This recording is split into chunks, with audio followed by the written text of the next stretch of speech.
Good afternoon, Betsy. Hi, Ryan. Betsy, we're here to talk today about, Connecticut medical malpractice cases, and one of, I think, really the most unfortunate things, which is risk of procedure.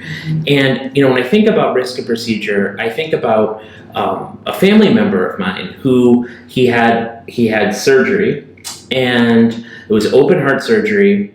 And two things happened to him. One is the anesthesia wasn't done correctly, and so he was awake for the surgery. And he could feel it, but he couldn't communicate. And two, he developed a really bad infection, almost killed him. This was a long time ago, and this was before I was a lawyer. And he talked to malpractice lawyers, and they couldn't take his case. Can you explain why something like that might be so? Well, unfortunately, whenever you have a medical procedure, there is a range of things that could happen during that procedure, even if the doctor does everything right. So the doctors can follow all the procedures, they can do everything that they're supposed to do, and you still might have an outcome that's unfortunate.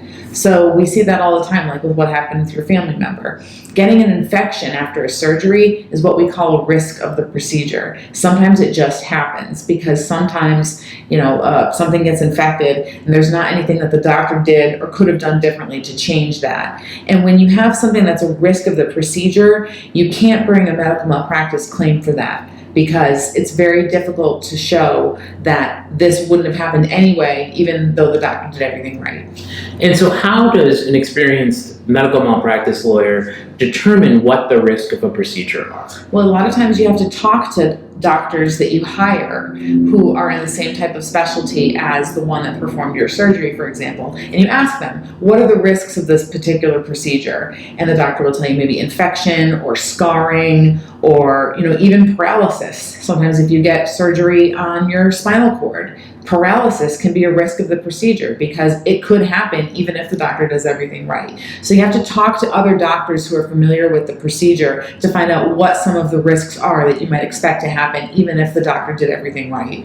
So I think you've really laid it out that these cases, sometimes it could be really sad. People can get really hurt after a procedure, and maybe, paralysis, certainly a lifelong significant consequence, and not have a claim. And I think, in talking with folks for a long period of time, that's a really hard one to accept, because there's a notion out there that if you hurt your back a little bit, you get like $1 million. But, it can be hard to tell somebody who is paralyzed as a result of a surgery that there is no claim. Or even someone who passes away. Your family member didn't pass away as a result of the open heart surgery, but they might have.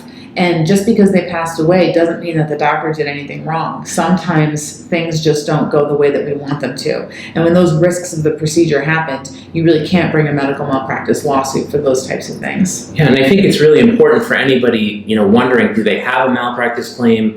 Is there one out there? The best thing that you can possibly do is contact an attorney early, because these things are really complicated. Connecticut has a 2-year statute of limitations. It may be 3, but assume in your case that it's 2 years from the date of the procedure to really evaluate and assess this claim and look at a number of complexities. So if somebody was wondering, was this a risk of procedure? Do I have a case? What's the best way for them to contact you? Yeah, it's important to contact us because we have the resources to get a hold of the doctors so that we can figure out what the risks of the procedure are and let you know whether or not you have a claim. So you can call me at 860-471-8333 or email me at Betsy, Betsy, @cttrialfirm.com.